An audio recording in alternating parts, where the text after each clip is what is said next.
I found a new body! Wait, a repulsor? No, it can't be. It's time for revenge! I'll kill you before Zorda makes you Rangers! We gotta make sure Rita doesn't hurt anybody else. Attention Power Rangers! Get to your assigned stations now! It's morphin' time! You got this! Good luck! Now it's a reunion!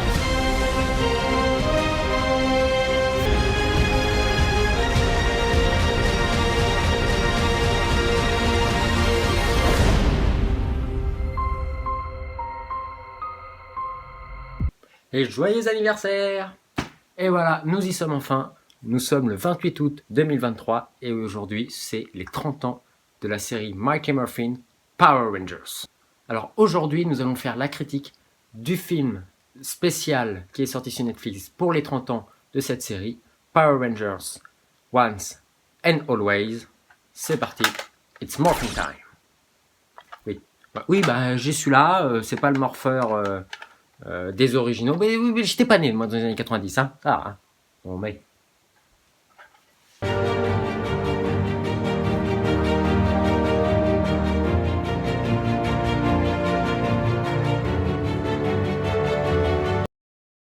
Donc pour le synopsis du film, nous retrouvons Rita Repulsa qui est revenue sous la forme d'un robot, se battre contre les Power Rangers originaux, donc c'est-à-dire Jason, Kimberly, Trini, Zach, Billy et Tommy.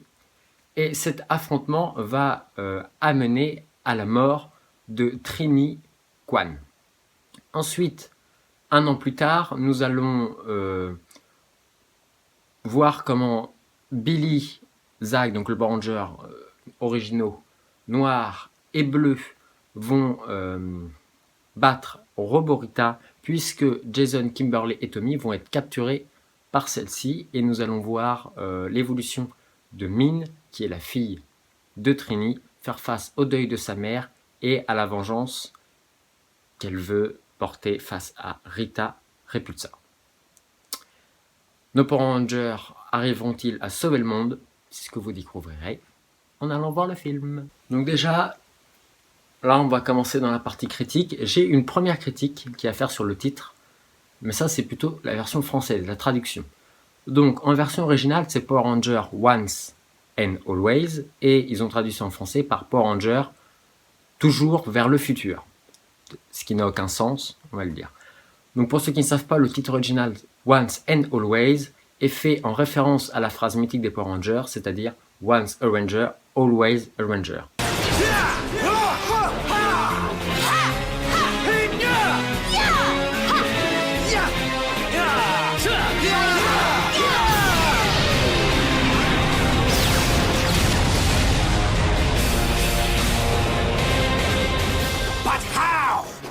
I took your powers away! That's what you thought! But once a Ranger, always a Ranger! C'est-à-dire, pour la traduction en français, Ranger un jour, Ranger toujours. Donc pourquoi l'avoir traduit toujours vers le futur, ça n'a aucun sens. Bref, c'est les Français, on est cons, c'est comme ça, c'est comme ça. Deuxième critique aussi qu'il y a à avoir, mais là c'est plutôt vraiment sur le film, donc sur la partie américaine, le film dure 55 minutes. C'est-à-dire tu peux pas, donc c'est-à-dire que c'est pas un long métrage, c'est un court métrage, puisque pour être un long métrage, il faut que ce soit plus d'une heure. Donc voilà. Donc en fait, ça fait 55 minutes. Si on retire le générique, t'en fais 45. C'est-à-dire que c'est un double épisode de Power Ranger. Quand on tease un film pour les 30 ans, un film spécial pour les 30 ans, tu t'entends à un film d'une durée standard, c'est-à-dire 80 minutes, c'est-à-dire 1h30. Là, d'en faire un double épisode, c'est un peu bancal. Donc déjà, première déception quand j'ai vu ça. Quand j'ai vu 55 minutes, j'ai fait putain, les enfoirés. Et deuxième critique, c'est pour le casting. Quand tu fêtes les 30 ans des Power Rangers, tu fais revenir les Power Rangers originaux. Là, les deux seuls, là, ils font revenir seulement 2 Rangers originaux, c'est-à-dire Billy et Zach, donc le Power Ranger bleu et le Power Ranger noir. Le reste, ils ne sont pas là. Donc vous allez me dire, pour ceux qui ont vu le film, ou ceux qui iront le voir, Oui, mais non, parce qu'il y a Jason, il y a Rocky et Catherine. Rocky et Catherine sont la deuxième version des Power Rangers rouge et rose. La première version, l'équipe originale, c'est comme j'ai dit au départ, c'est Jason, Kimberly, donc Trini, Tommy, Billy et Zach. Donc, bien évidemment, comme l'actrice de Trini est morte au début des années 2000, tu peux pas la faire revenir. Ce qui est évident, c'est pour ça que d'ailleurs le film lui dédie. Mais le reste, je tiens à dire que Jason David Frank, donc l'acteur qui joue Tommy, n'était pas mort à l'époque du tournage, puisqu'il est décédé il y a bientôt un an, en novembre 2022, quand il s'est suicidé. Donc à l'époque, il était encore en vie. Pourquoi faut le faire, voilà, fallait le faire revenir, quoi. Jason, c'est pareil, le Power Ranger rouge, c'est pareil, le Power Ranger rose, c'est pareil. Quand tu dis spécial 30 ans, tu fais revenir tout le casting original. Pas deux, et puis t'en chopes deux de la deuxième version, et puis Donc voilà, déjà, la principale critique que je peux faire sur le film, le casting est complètement con. Et ensuite, aussi, la critique que je peux faire sur le casting, c'est Min Kwan, donc la fille de Trini, l'actrice qui est nulle, même pour Power Rangers. Voilà. Parce que dans Power Rangers, on sait très bien que le jeu d'acteur est souvent, presque toujours, râlé par la crête, c'est-à-dire assez nul. Mais là, c'est vraiment à chier, quoi. T'y crois pas du début jusqu'à la fin. Tu crois pas quand elle est énervée, tu la crois pas triste, tu n'y crois pas du tout à son jeu. Voilà. Là où le reste du casting, tu y crois quand même. Tu fais ok, ça tient la route, c'est Power Rangers, c'est pas du Brad Pitt, c'est pas du jeu de Brad Pitt ou de Kid DiCaprio ou un truc comme ça, mais c'est un jeu qui tient la route. Surtout en version originale, parce que la version française, je ne critique jamais la version française, j'adore le doublage français, mais là, sur Power Rangers, on a vraiment fait de la merde. Donc sinon, après, ce que j'en ai à dire, c'est que oui, le scénario est quand même assez simple, très lisse. Trini est morte, Rita Repulsa est revenue, donc la dynamique logique, ça va être il faut sauver le monde, et Min va vouloir se venger. Donc, on ne se venge pas.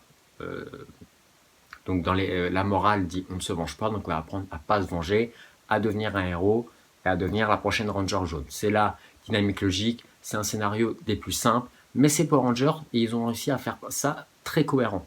Comme le retour de Rita Repulsa, que Billy réunissait les ondes Z pour retrouver Zordon. Donc les ondes Z, c'est pour ceux qui connaissent pas l'histoire. Dans les vieux Power Rangers des années 2000, Zordon s'est sacrifié. On a appelé ça l'onde Z pour tuer tous les méchants. Donc tous les méchants étaient tués. Donc là, il essaye de réunir ces ondes-là pour recréer Zordon, pour le faire revivre. Et à la place, il attire Rita. Et Rita donc, revient à la vie. Donc ça, on peut se dire, ouais, c'est un peu bancal. Non, moi, je trouve que ça tient très bien dans l'aspect Power Rangers. C'est simple, c'est efficace. Voilà. Ensuite, pour les aspects positifs, alors là déjà, dès le début, quand t'attaques, t'as Billy, transmutation demandée, boum, Triceratops qui se transforme, la transformation en plus est très belle, on voit qu'il y a quelques effets spéciaux. Prêt pour le combat, Triceratops! Donc c'est top. Les combats d'ailleurs sont plus dynamiques, tu sens vraiment que les coups frappent. Que souvent dans la série c'est pam pam, mais il n'y a pas de choc. Là il y a un impact, il y a un choc. Donc c'est très bien.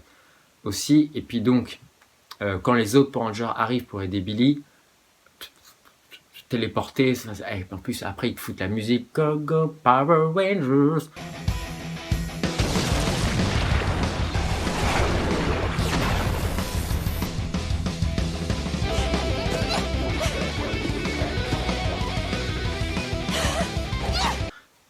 Magnifique, c'est génial, c'est la nostalgie, c'est superbe. Là, le début, en plus avec le titre qui arrive, l'éclair, c'est magnifique.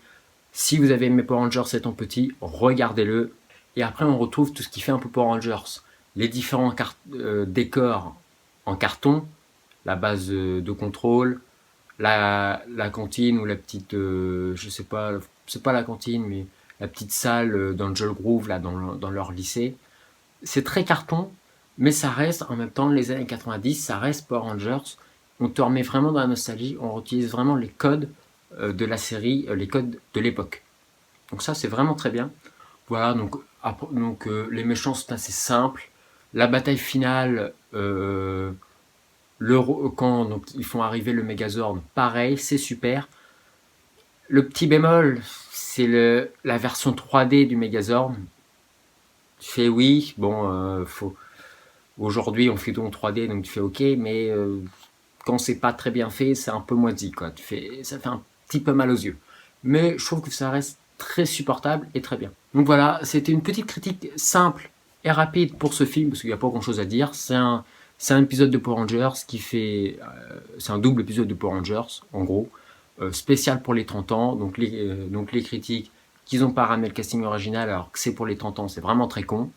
Et puis sinon, ça reste du Power Rangers, quoi. Le jeu moyen, les décors en carton, mais ils ont vraiment respecté les codes de la série originaux.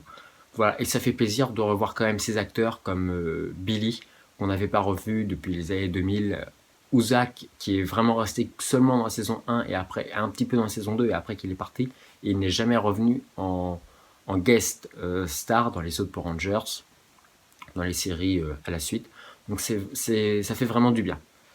Et ensuite, le fait aussi de pourquoi ils ont fait cet épisode, c'est pour rendre hommage à l'actrice de Trini, qui est morte, donc, comme je l'ai dit, au début des années 2000. Donc ça, vraiment parfait. Et en plus, c'est un double hommage, puisqu'entre deux, l'acteur qui jouait Tommy, donc Jason David Frank, le Power Ranger vert, est décédé.